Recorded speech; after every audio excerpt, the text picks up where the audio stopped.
Price the Lord, praise the Lord. എല്ലാവർക്കും സ്വാഗതം. കത്തോലിക്ക സഭയുടെ വിശ്വാസ പ്രബോധനം, കത്തോലിക്ക സഭയുടെ മതബോധന ഗ്രന്ഥം, catechism of the holy Catholic church. കത്തോലിക്ക സഭയിൽ ഞാൻ വിശ്വസിക്കുന്നു എന്ന് ഹൃദയത്തിൽ കൂടുതൽ ബോധ്യത്തോടെ പറയാൻ ഇത് പഠിക്കണം. സഭാമാതാവ് നൽകുന്ന ഏറ്റവും വലിയ പ്രബോധനമാണിത്. സഭ ഒരമ്മയും ഗുരുനാഥയുമാണ്.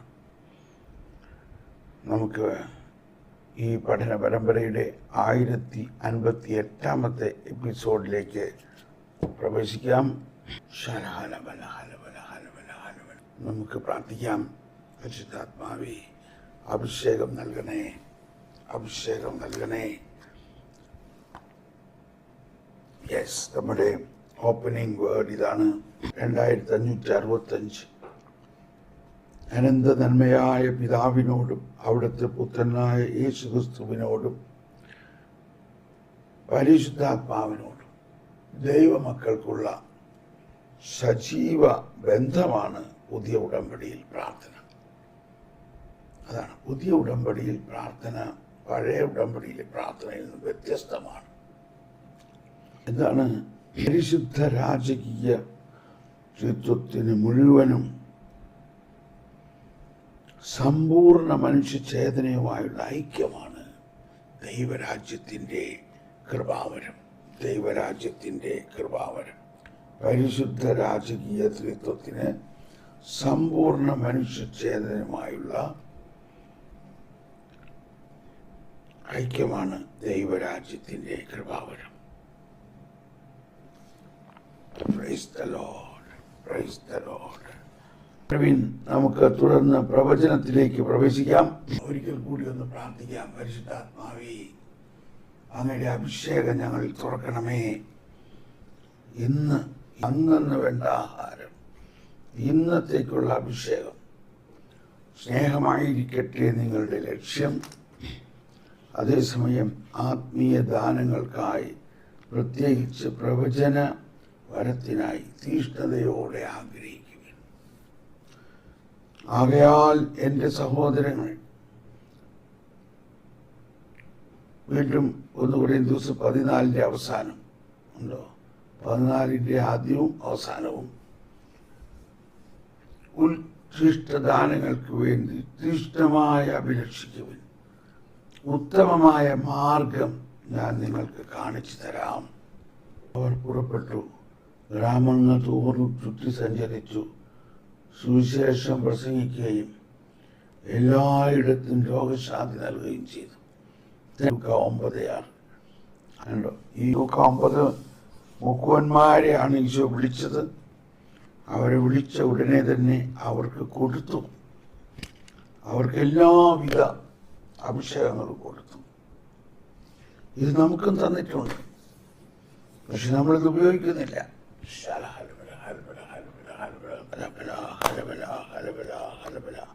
വരുവിൻ, നമുക്ക് ഉടനെ തന്നെ ഒന്ന് പ്രാർത്ഥിക്കാം.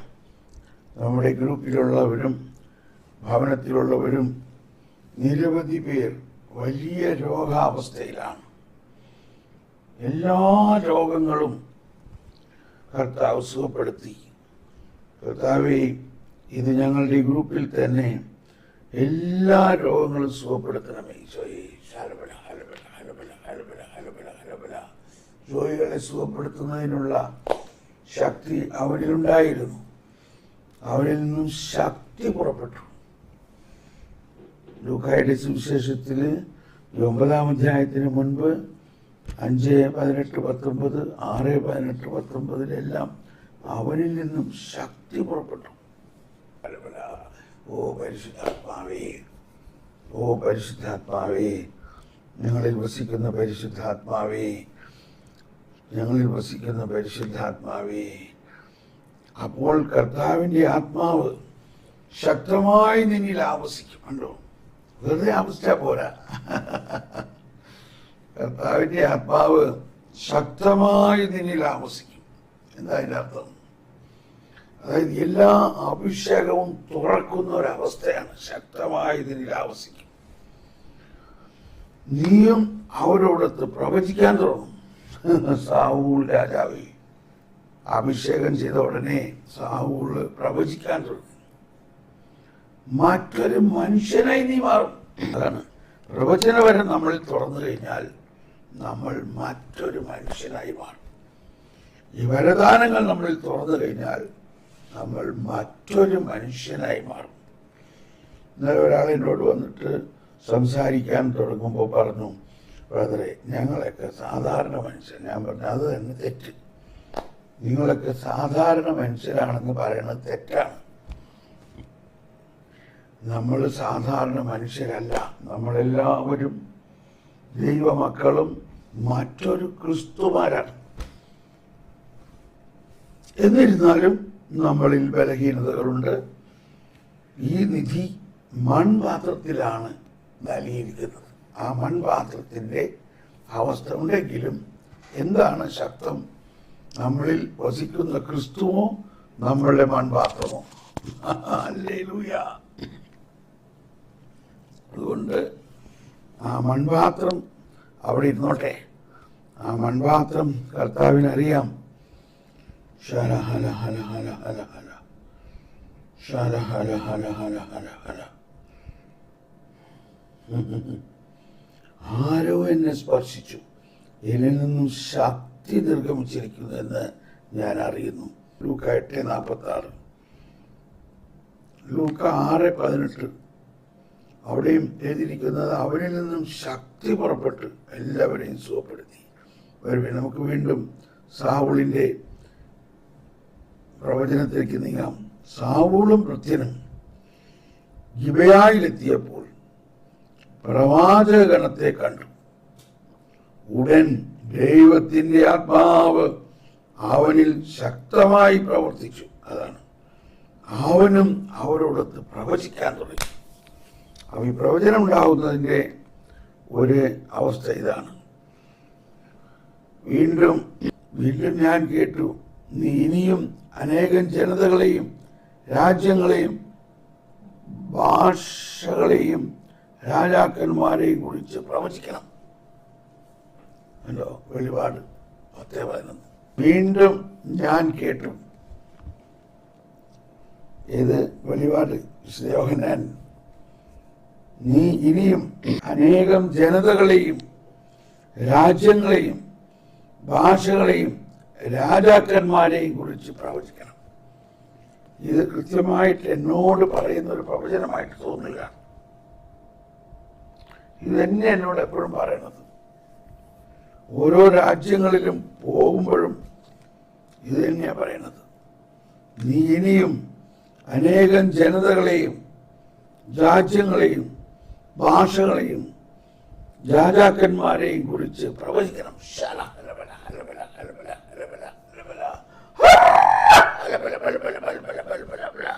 അത് കേട്ടപ്പോഴാണ് വലിയ അഭിഷേകം വരുന്നു.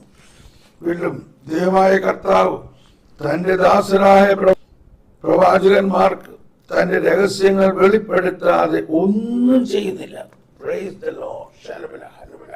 വേണോ? പ്രവാചക ബലം തുറക്കണോ? എല്ലാവരും ഒരിക്കൽ കൂടി പ്രാർത്ഥിക്കണം.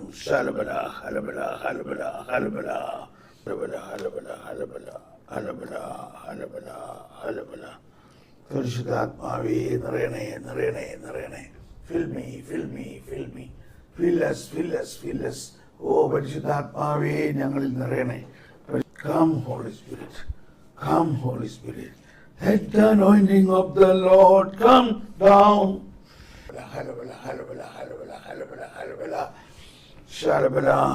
എല്ലാവരും ശ്രദ്ധിക്കണം.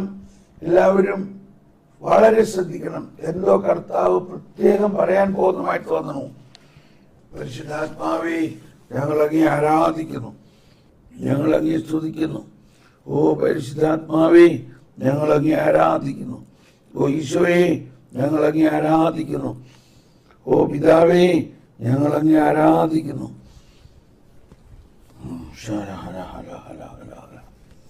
ആരാധിക്കുന്നു. നമ്മളിൽ വസിക്കുന്ന ത്രിത്വത്തെ ആരാധിക്കുന്നു.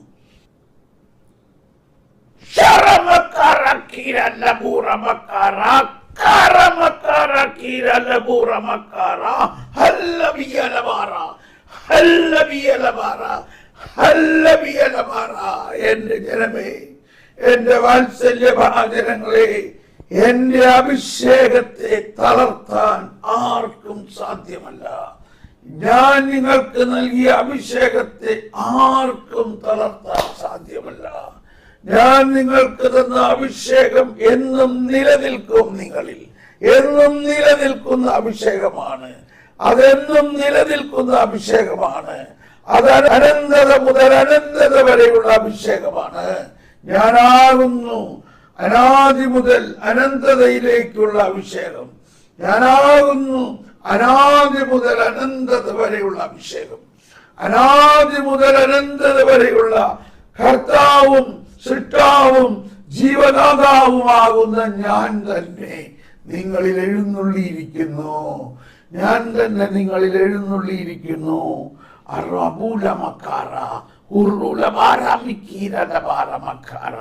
എനിക്ക് സാധ്യമായ എന്തെങ്കിലും ഉണ്ടോ?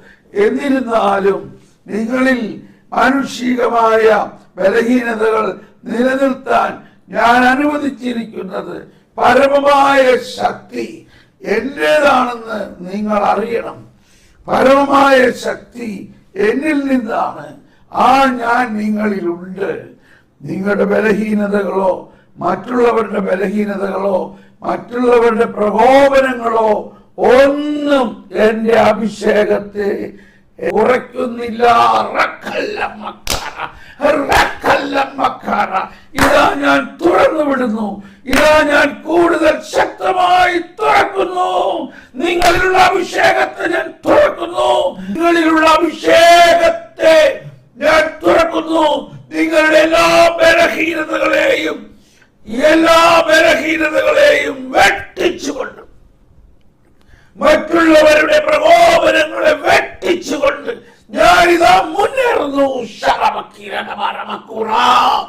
നിങ്ങൾക്കെതിരെ വരുന്ന എല്ലാത്തിനെയും ഞാൻ കോട്ട ചാടിക്കടക്കും.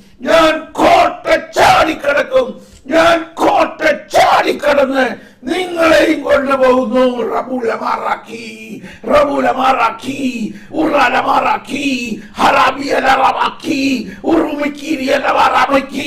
ഞാനാണ് നിങ്ങളുടെ ദൈവം. ഞാനാണ് നിങ്ങളുടെ സൃഷ്ടാവ്. ഞാനാണ് പ്രവാചകൻ. ഞാനാണ് രാജാവ്. ഞാനാണ് പൗരോഹിതൻ. ഞാനാകുന്ന നിത്യപുരോഹിതനും പ്രവാചകനും രാജാവുമാകുന്ന ദൈവം തന്നെ നിങ്ങൾക്ക് മുന്നേ ഓടുന്നു. നിങ്ങളെയും തോളിലേറ്റി കൊണ്ടോടുന്നു. നിങ്ങൾക്കെതിരെ വരുന്ന സകലത്തെയും ഞാൻ കോട്ട ചാടിക്കടക്കും.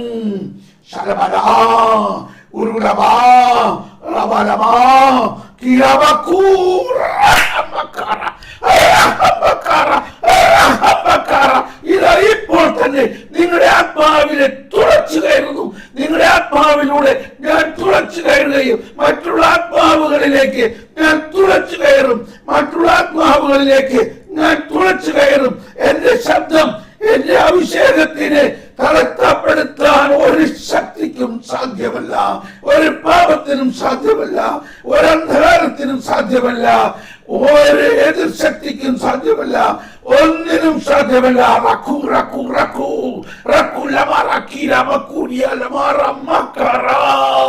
ഞാനാവുന്നു സർവാധിപൻ. എന്റെ സർവാധിപത്തെ ഞാൻ തുറന്നു വിടുന്നു. ഇപ്പോൾ തന്നെ നിങ്ങൾ ഓരോരുത്തരിലും എന്റെ സർവാധിപ ശക്തിയുടെ വെള്ളച്ചാട്ടം, വലിയ ഒഴുക്ക് നിങ്ങളിലേക്ക് ഇപ്പോൾ തന്നെ ഒഴുക്കുന്നു. സ്വീകരിക്കുവിൻ. എന്റെ അഭിഷേകത്തെ ഇപ്പോൾ തന്നെ സ്വീകരിക്കുവിൻ. നിങ്ങളിലേക്ക് ഞാനിതാ അതിശക്തമായി ഒഴുകുന്നു. നിങ്ങളുടെ സകല ധാരണകളെയും ഞാൻ കടത്തിവെട്ടും. നിങ്ങളുടെ സകല ധാരണകളെയും അതിലംഘിക്കുകയും അതിശയിക്കുകയും ചെയ്യുന്ന ആനാദി മുതൽ അനന്തത വരെയുള്ള വലിയ ശക്തി, അപരിമേയമായ ശക്തി ഉയർപ്പിന്റെ ശക്തി, സകലത്തെ ഉയർപ്പിക്കുന്ന ശക്തി ഇതാ ഞാൻ നിങ്ങളിൽ തുളച്ചു കയറ്റുന്നു, തുളച്ചു കയറ്റുന്നു. കയറട്ടെ, കയറട്ടെ, കയറട്ടെ. ആമേൻ, ആമേൻ, ആമേൻ. സർവാധിപനാം കർത്താവേ, നിൻ തുതിനങ്ങൾ പാടുന്നു. എല്ലാവരും സ്വീകരിച്ചുകൊണ്ട് അഭിഷേകത്തിൽ നിറയുവിൻ. എല്ലാവരും ഈ അഭിഷേകം നിറയട്ടെ, നിറയട്ടെ, നിറയട്ടെ. സ്വീകരിക്കൂ, സ്വീകരിക്കൂ, സ്വീകരിക്കൂ. ഹലബല ഹലബല ഹലബല ഹലബല ഹലബല.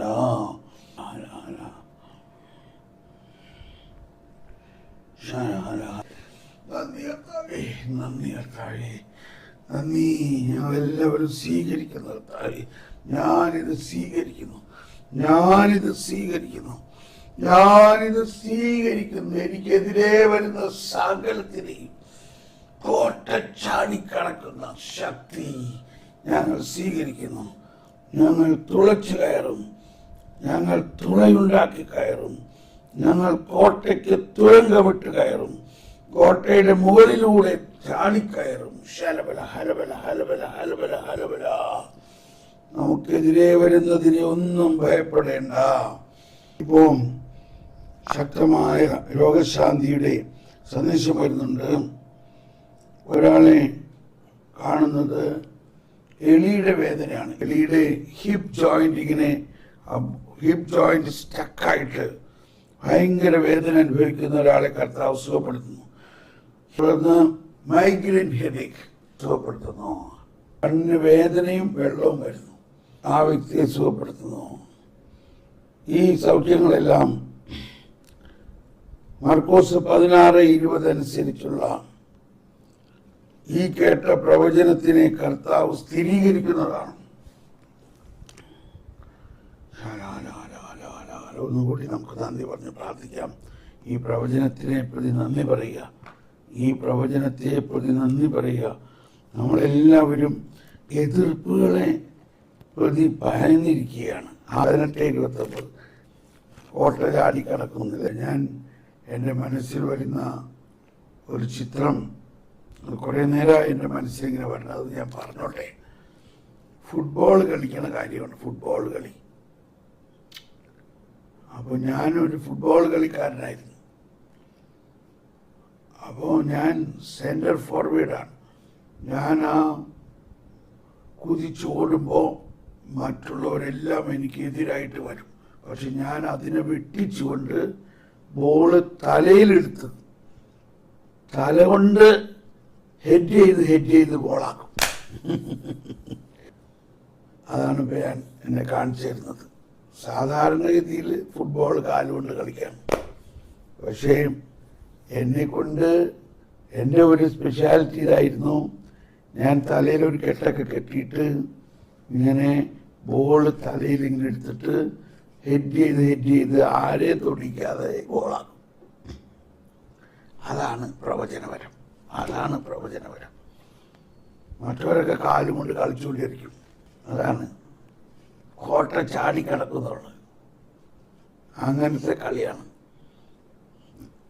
അപ്പോൾ എനിക്കറിയാവുന്നൊരു ഭാഷ കാണിച്ചു തന്നതാണ് ഒരു ഫുട്ബോളർ എന്നുള്ള നിലയ്ക്ക്. കോട്ടകളുണ്ടാകും, എതിർപ്പുകളുണ്ടാകും. അതിനെ ചാടിക്കടക്കുന്ന വഴികൾ കർത്താവ് കാണിച്ചു തരും. വരുവിൻ. 1182 പുതിയ ഉടമ്പടിയുടെ ബലിപീഠം കർത്താവിൻ്റെ കുരിശാണ്. എബ്രായർ 13:10 പുതിയ ഉടമ്പടിയുടെ ബലിപീഠം കർത്താവിൻ്റെ കുരിശാണ്. നമുക്കൊരു ബലിപീഠമുണ്ട്. അതിൽ നിന്ന് ഭക്ഷിക്കാൻ കൂടാരത്തിൽ ശുശ്രൂഷ ചെയ്യുന്നവർക്ക് അവകാശമില്ല. എബ്രായർ 13:10 നമുക്കൊരു ബലിപീഠമുണ്ട്. അതിൽ നിന്ന് ഭക്ഷിക്കാൻ കൂടാരത്തിൽ ശുശ്രൂഷ ചെയ്യുന്നവർക്ക് അവകാശമില്ല. അവിടെ നിന്ന് പെസഹ രഹസ്യത്തിൻ്റെ കൂദാശകൾ പുറപ്പെടുന്നു. അവിടെ നിന്ന് പെസഹ രഹസ്യത്തിൻ്റെ കൂദാശകൾ പുറപ്പെടുന്നു. ദേവാലയത്തിൻ്റെ കേന്ദ്രമാകുന്ന ബലിപീഠത്തിൽ കൗദാശിക അടയാളങ്ങളിലൂടെ കുരിശിലെ യാഗം സന്നിഹിതമാക്കപ്പെടുന്നു. ബലിപീഠം കർത്താവിൻ്റെ ഭക്ഷണമേശയുമാണ്. അതിലേക്ക് ദൈവജനം ക്ഷണിക്കപ്പെട്ടിരിക്കുന്നു. ചില പൗരസ്ത്യാരാധന ക്രമങ്ങളിൽ ബലിപീഠം കബറിടത്തിൻ്റെ പ്രതീകം കൂടിയാണ്. ക്രിസ്തു യഥാർത്ഥത്തിൽ മരിക്കുകയും യഥാർത്ഥത്തിൽ ഉയർക്കുകയും ചെയ്തു. ഞാനിപ്പോൾ മനസ്സിൽ വരുന്നത് സ്വിറ്റ്സർലൻഡിലെ ഒരു പള്ളിയിൽ ചെല്ലുമ്പോൾ ആ ബലിപീഠത്തിൻ്റെ നേരെ മുകളിൽ ഒരു വലിയ കുരിശ് തൂങ്ങിക്കിടക്കണം. പക്ഷെ ആ കുരിശിൻ്റെ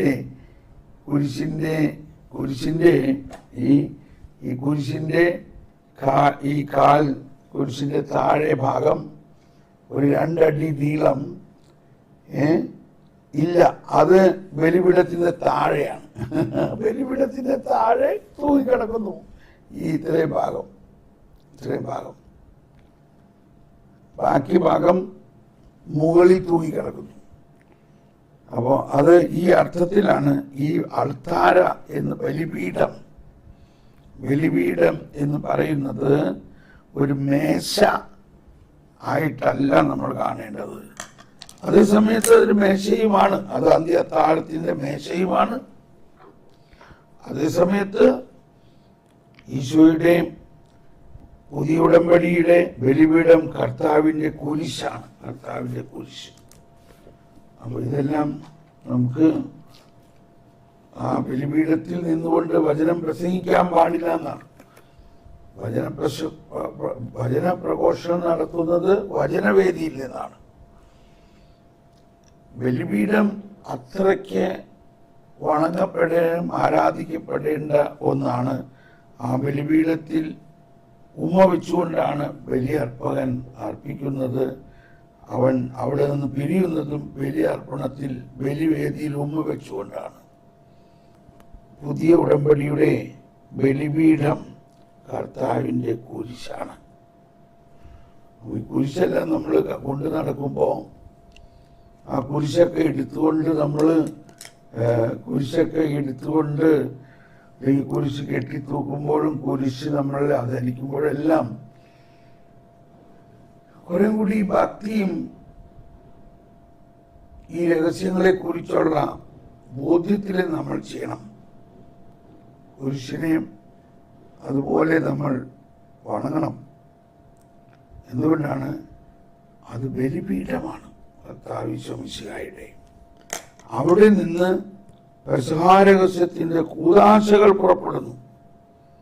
പെസഹ രഹസ്യത്തിൻ്റെ കൂദാശകൾ.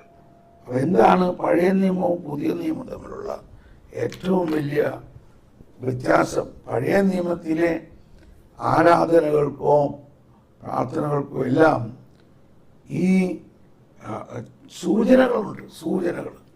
ഇപ്പോൾ മോശയോട് പറഞ്ഞു, നീ ഒരു പിച്ചള സർപ്പത്തെ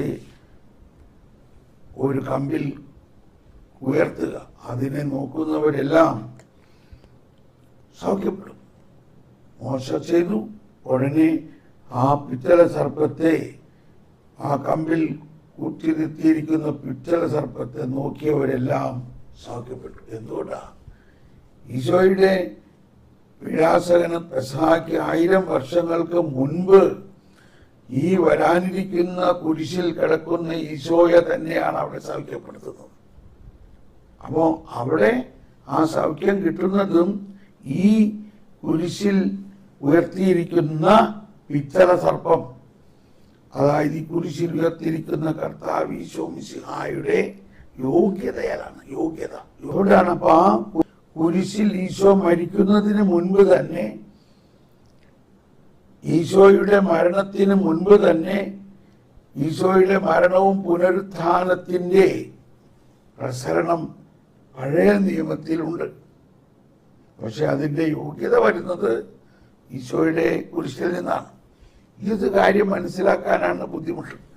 അത് മനസ്സിലാക്കാൻ എളുപ്പം ഇങ്ങനെയാണ്. ഇന്നലത്തെ നമ്മൾ കട്ടനവറായി നമ്മൾ പഠിച്ചു. അതായത് സ്ഥലകാല പരിമിതിയില്ല ദൈവത്തിന്. ദൈവം സമയത്തിനും കാലത്തിനും അതീതനാണ്. ആൽഫായും അതേ സമയത്ത് ഒമേഗായുമാണ്. അതായത് വീണ്ടും വരുന്ന കർത്താവ് ഒമേഗയാണെങ്കിൽ ആ വീണ്ടും വരുന്ന കർത്താവ് ആൽഫായുമാണ്, ആരംഭമാണ്, അവസാനമില്ലാത്തവരാണ്. സകലത്തിൻ്റെയും ആരംഭമാണ്, എന്നാൽ അവസാനമില്ലാത്തവരാണ്.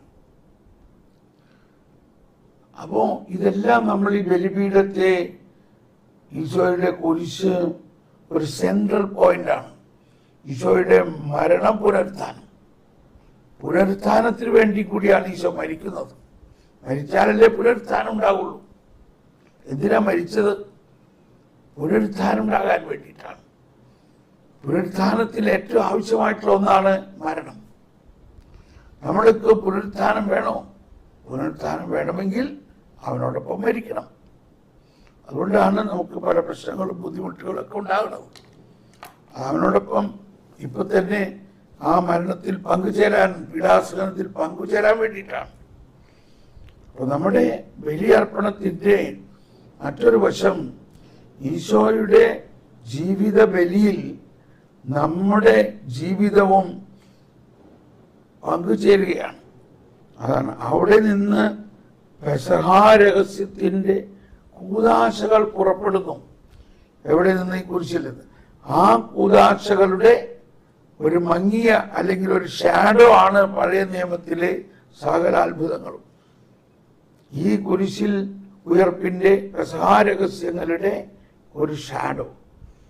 അതാണ് നിഴലാം നിയമം വിട്ടു നൂതന നിയമം പാലിച്ചവനാം പൗലോസ് ശ്രീഹാ തന്നുടെ മാതൃക നിങ്ങൾ കൈക്കൊണ്ടിടുവിൻ. നിഴല്, വരാനിരിക്കുന്നതിൻ്റെ ഒരു നിഴലായിരുന്നു പഴയ നിയമം. അപ്പോൾ ആ പഴയ നിയമം നമ്മൾ മനസ്സിലാക്കുമ്പോൾ ഈ പുതിയ നിയമത്തിൽ വരാനിരിക്കുന്നവന്റെ ഒരു നിഴലാണ്.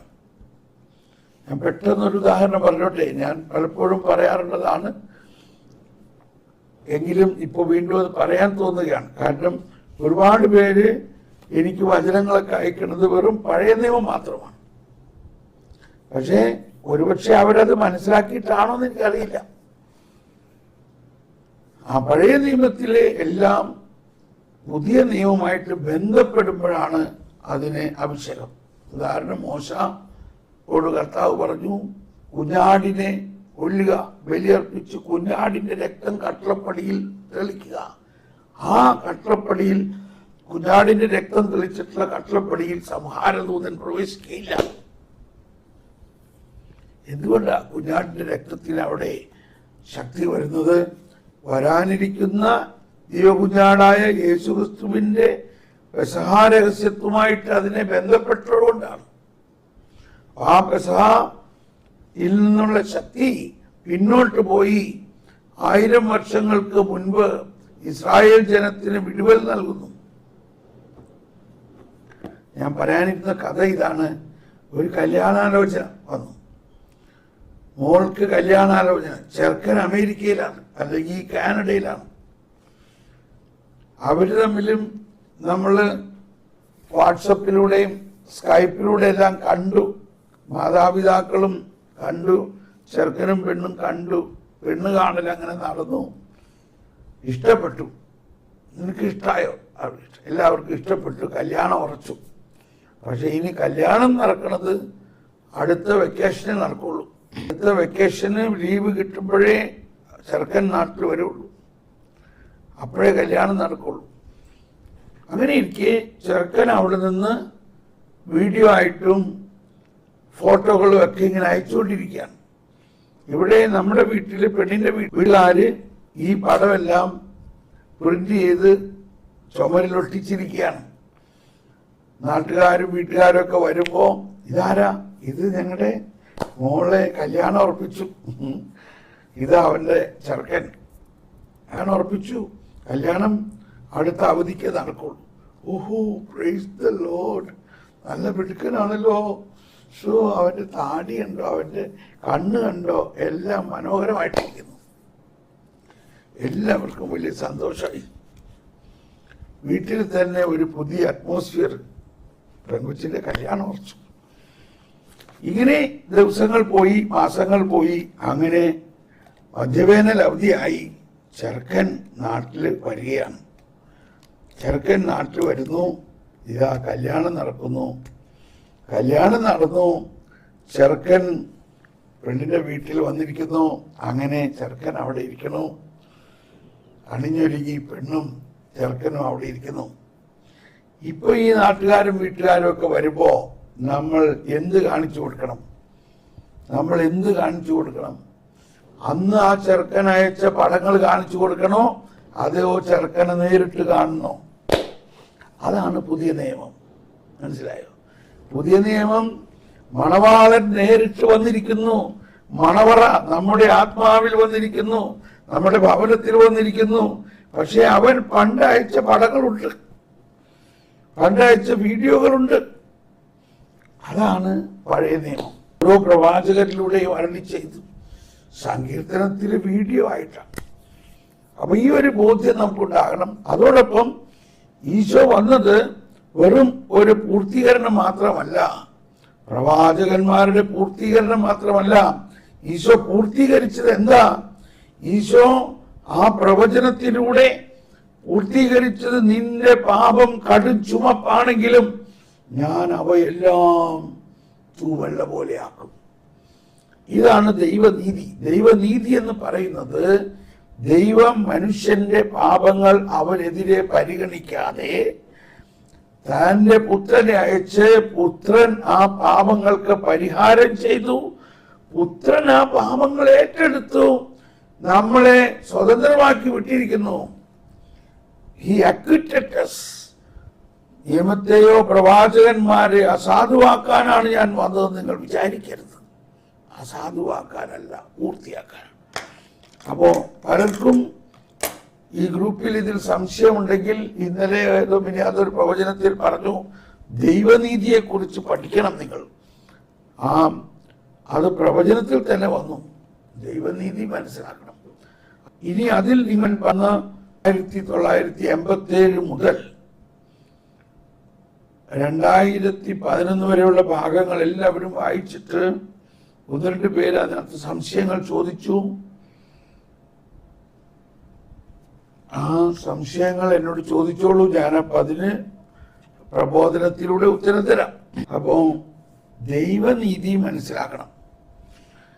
അപ്പൊ ആ ദൈവനീതി മനസ്സിലാക്കി കഴിഞ്ഞാലേ ഈ പുതിയ ഉടമ്പടി, പുതിയ ബലിപീഠം മനസ്സിലാവുകയുള്ളൂ.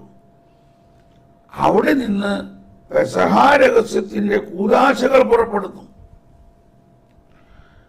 ദേവാലയത്തിന്റെ കേന്ദ്രമാകുന്ന ബലിപീഠത്തിൽ കൗദാശിക അടയാളങ്ങളിലൂടെ കുരിശിലെ യാഗം സന്നിഹിതമാക്കപ്പെടുന്നു. 2000 വർഷങ്ങൾക്ക് മുമ്പ് യേശു കുരിശിൽ നമ്മുടെ പാപങ്ങൾക്ക് വേണ്ടി ബലി അർപ്പിച്ചത് ഇവിടെ നടക്കുകയാണ് ഓരോ ദിവസവും. അതിന്റെ ഓർമ്മ ആചരിക്കുന്നു എന്ന് പറയുന്ന വാക്കാണ് നമുക്ക് അതിന് കിട്ടാവുന്ന അടുത്ത ഒരു ട്രാൻസ്ലേഷൻ. അനാമനസിസ് എന്നാണ് പറയുന്നത്. അതായത് സന്നിഹിതമാക്കപ്പെടുന്നു. 1976 സന്നിഹിതമാക്കപ്പെടുന്നു. ആ കുരിശിലെ യാഗം അവിടെ സന്നിഹിതമാക്കപ്പെടുന്നു. അതിവിടെ എഴുതിണ്ടല്ലോ. കുരിശിലെ യാഗം സന്നിഹിതമാക്കപ്പെടുന്നു. റീഎനാക്ട്മെന്റ്, ആ വാക്ക് ശ്രദ്ധിക്കണം. കൗദാശിക അടയാളങ്ങളിലൂടെ കുരിശിലെ യാഗം അത് ശരിക്കും അവിടെ സംഭവിക്കുകയാണ്.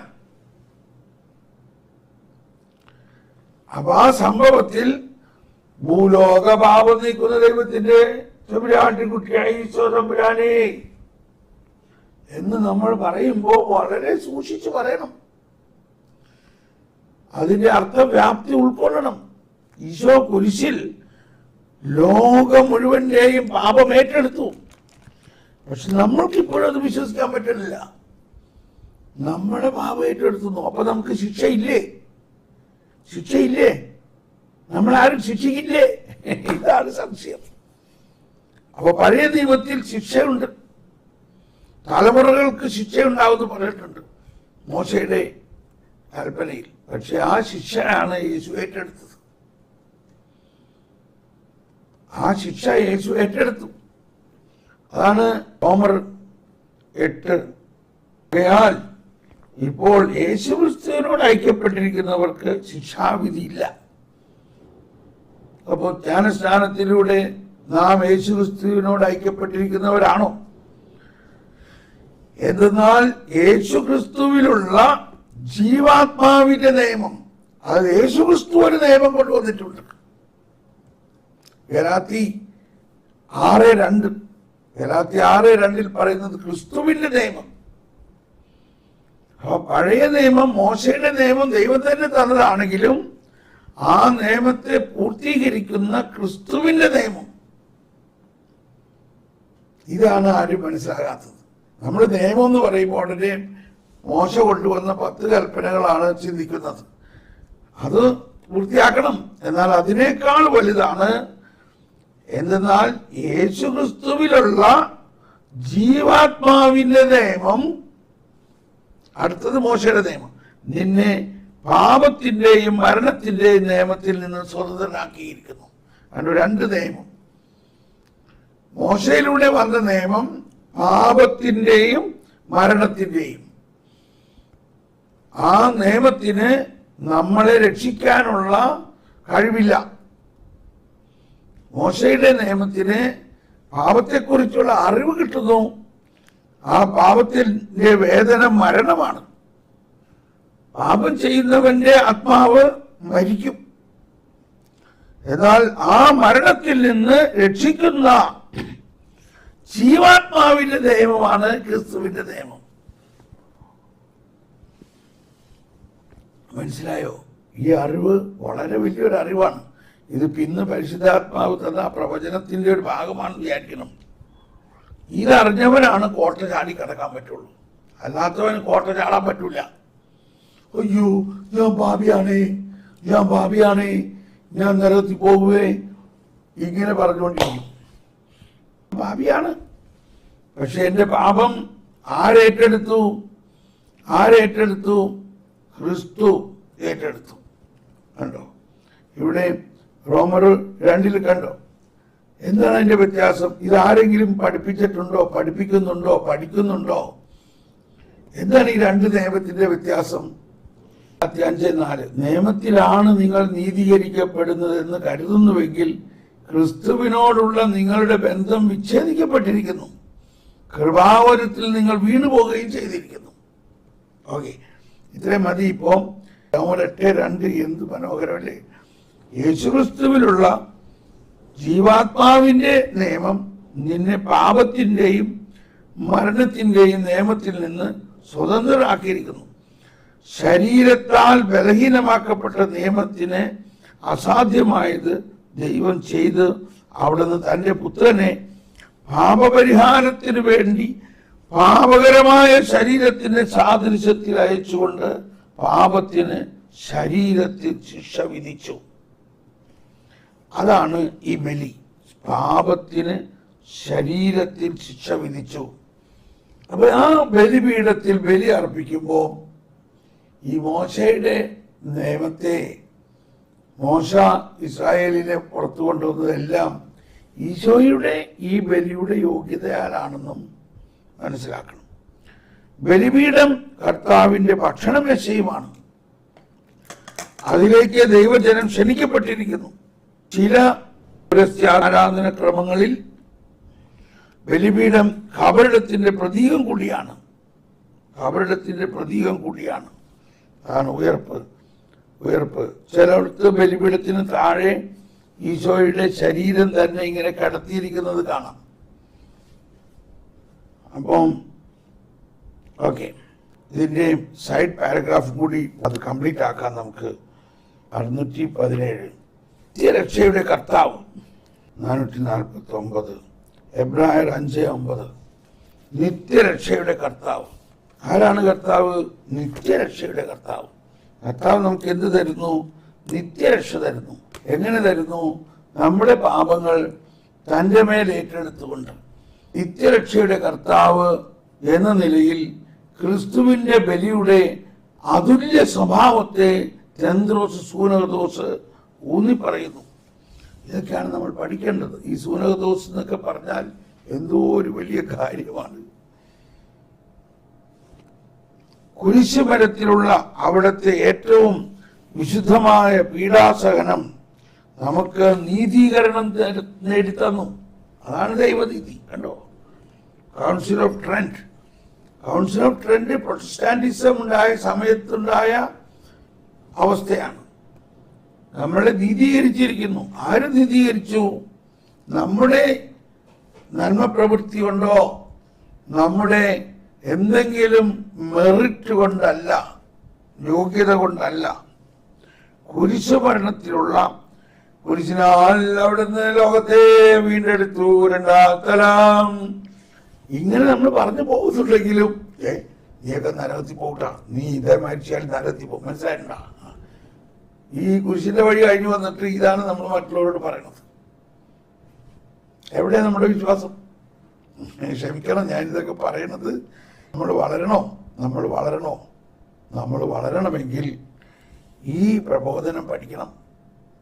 കുരിശ് മരത്തിലുള്ള അവിടുത്തെ ഏറ്റവും വിശുദ്ധമായ പീഡാസഹനം നമുക്ക് നീതീകരണം നേടിത്തന്നു.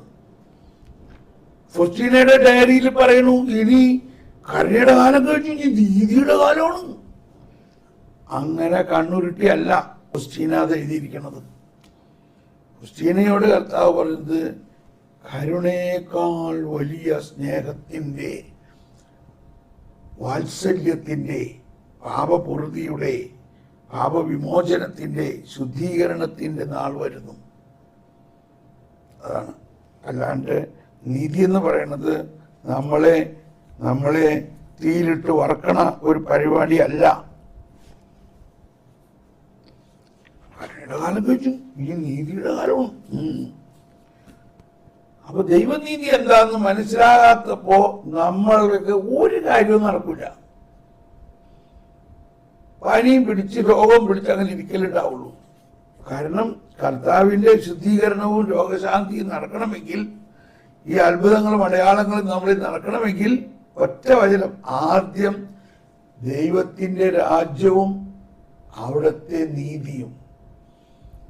6:33 ആദ്യം ദൈവത്തിൻ്റെ രാജ്യം എന്താണെന്നും അടുത്ത എഴുതിയിരിക്കുന്നത് എന്താ? അവിടുത്തെ നീതി. ഫരിസേയരുടെ നീതിയല്ല, ദൈവനീതി. രണ്ട് നീതിയുണ്ട്. ഫരിസേയരുടെ നീതി എന്ന് പറയുന്നത് 10 പ്രമാണത്തിനെ വികസിപ്പിച്ച 800 പ്രമാണങ്ങൾ കൃത്യമായി പാലിച്ചാലേ നീതീകരിക്കപ്പെടുകയുള്ളൂ. അല്ലാത്തവനെ കല്ലെറിയും, കൊന്നുകളയും. എന്നാൽ ദൈവത്തിൻ്റെ നീതി, ആ പാപം ഞാൻ ഏറ്റെടുത്തു. അതാണ് ഞങ്ങളുടെ ഏക പ്രത്യാശയായ കുരിശെ വാഴുക എന്ന് പാടിക്കൊണ്ട് സഭ കുരിശിനെ വണങ്ങുന്നു. ഞങ്ങളുടെ ഏക പ്രത്യാശയായ. അപ്പൊ അതിന്റെ താഴെയാണ് 618 ഏറ്റവും അവസാനം എഴുതിയിരിക്കുന്നത്.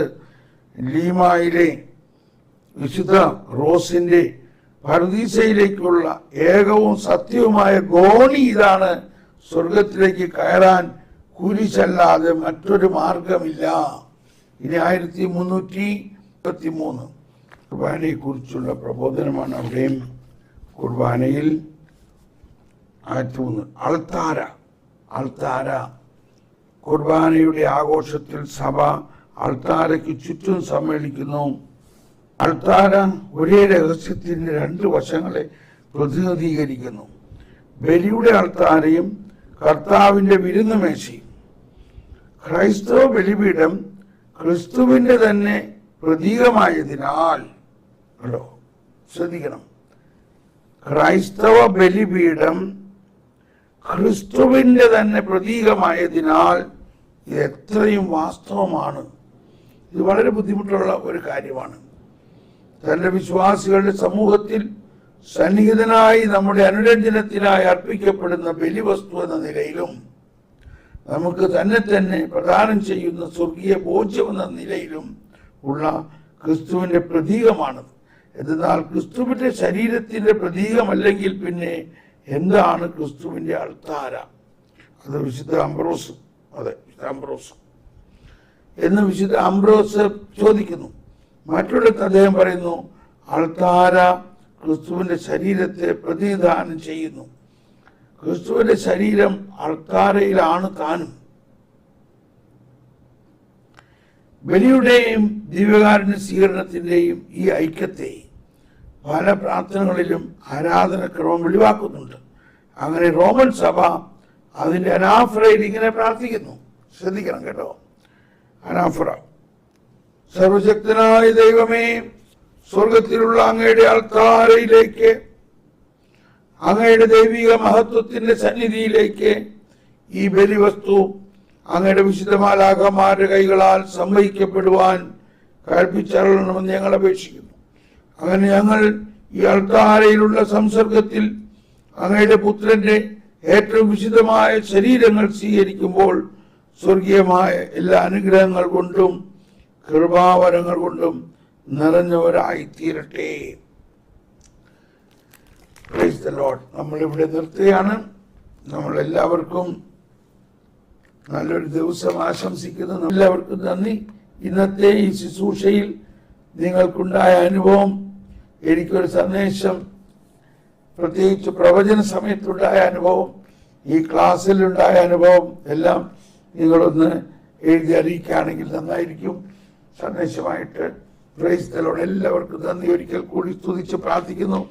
നിങ്ങളെല്ലാവരിലും ഈ ദിവസങ്ങളിലെ പരമ്പരകൾ വീണ്ടും കേൾക്കുക. അതിൻ്റെ പ്രവചന ഭാഗം മാത്രം വീഡിയോ ആയിട്ട് ലിസ്റ്റിലുണ്ടാവും. നമുക്ക് നന്ദി പറയാം. ഈ ദിവസങ്ങളിൽ ഇങ്ങനെ നിങ്ങളോടൊത്തായിരിക്കാൻ സാധിച്ചതും നിങ്ങളോടൊപ്പം പ്രാർത്ഥിക്കാൻ സാധിച്ചതിനെല്ലാം നന്ദി പറയുന്നു. നിങ്ങളെല്ലാവരും, നമ്മളെല്ലാവരും ഒരു ടീമാണ്. കർത്താവിൻ്റെ ശരീരത്തിലെ അവയവങ്ങളാണ് നമ്മളെല്ലാവരും. യാതൊരു വ്യത്യാസമില്ല. എല്ലാവർക്കും നന്ദി. കർത്താവേ, ഞങ്ങളിലുള്ള എല്ലാവരെയും ഞങ്ങളോടൊപ്പം അല്ലാതെയുള്ള എല്ലാവരിലും അഭിഷേകം തുറക്കണമേ. അവരെല്ലാവരും അത്ഭുത രോഗശാന്തികളും പ്രവചനങ്ങളും അത്ഭുത സിദ്ധികളും തുറക്കട്ടെ. ശലബല ഹലബല ഹലബല ഹലബല. ആമേൻ, ആമേൻ, ആമേൻ. So God bless you. ദൈവത്തിനൊന്നും അസാധ്യമല്ല എന്ന് വിശ്വസിച്ചവളെ നീ ഭാഗ്യവതി. ദാസിതൻ താഴ്മയെ ദൈവം കടാക്ഷിച്ചു. തലമുറകളെല്ലാം നിന്നെ പ്രകീർത്തിക്കും. പാവാതമ്പൂരാന്റെ ഓമനപുത്രി, പുത്രൻ തമ്പൂരാന്റെ വാത്സല്യമാതാവേ, റുഹാതമ്പൂരാന്റെ നിർമ്മല മണവാട്ടി, ത്രിത്വൈക ദൈവത്തിൻ പരിശുദ്ധാലയമേ. Praise the Lord. അങ്ങനെ മാതാവിനോടുള്ള പ്രത്യേക ഭക്തിയോടും പ്രാർത്ഥനയോടും കൂടി ഈ ശുശ്രൂഷ നമ്മൾ ഇന്ന് അവസാനിപ്പിക്കുന്നു. Bye bye.